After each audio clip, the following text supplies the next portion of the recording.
UP की सियासत में आरएलडी प्रमुख जयंत चौधरी पर इस समय पूरे यूपी की नजरें बनी हुई हैं। सूत्रों की माने तो अखिलेश यादव के 7 सीटों वाले ऑफर को ठुकराते हुए जयंत चौधरी ने बीजेपी के 2 सीटों वाले ऑफर को चुन लिया है। इसे लोकसभा चुनाव 2024 से पहले सपा और सपा प्रमुख अखिलेश यादव के यूपी की सियासत में बने रहने की कोशिशों पर तगड़ा झटका माना जा रहा है।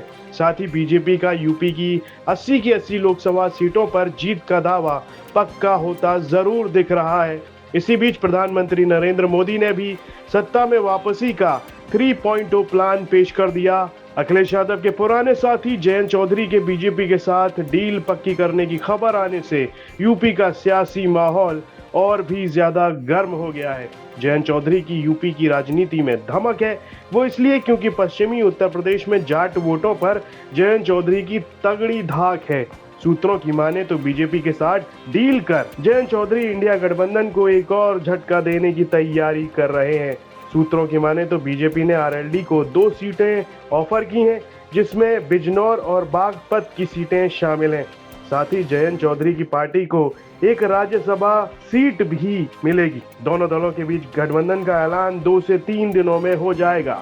लेकिन वहीं समाजवादी पार्टी को पूरा भरोसा है कि जयंत कहीं नहीं जाने वाले हैं, वो इंडिया गठबंधन के साथ जुड़े रहेंगे। लेकिन सूत्रों की माने तो सपा के इसी भरोसे को जयंत चौधरी ने झटका देने की पूरी तैयारी कर ली है।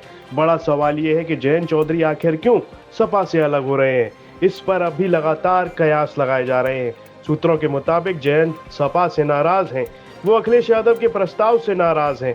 असल में अखिलेश यादव ने जयंत चौधरी को जिन 7 सीटों का प्रस्ताव दिया था, आपको बता दें कि अखिलेश यादव का प्रस्ताव ये है कि आरएलडी लोकसभा चुनाव 7 सीटों पर लड़े, लेकिन कैराना, मुजफ्फरनगर और बिजनौर की सीटों पर उम्मीदवार का चेहरा समाजवादी पार्टी से हो और निशान आरएलडी का।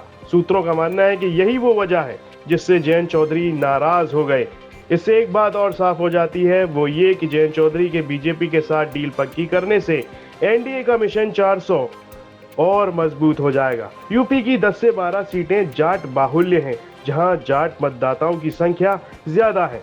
साथ ही पश्चिमी यूपी में लगभग 17% आबादी जाटों की है। इतना ही नहीं, विधानसभा की लगभग 50 सीटों का फैसला जाट वोटर्स ही करते हैं।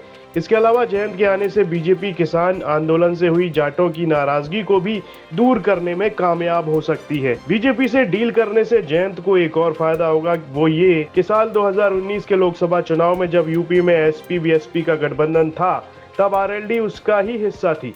लेकिन बावजूद इसके उस चुनाव में मोदी की आंधी के सामने ये गठबंधन फेल हो गया था। अब कयास लगाए जा रहे हैं कि इस बार बीजेपी के साथ जाकर जयंत अपना फायदा करेंगे। दिल्ली से हिमांशु मिश्रा की रिपोर्ट, यूपी तक।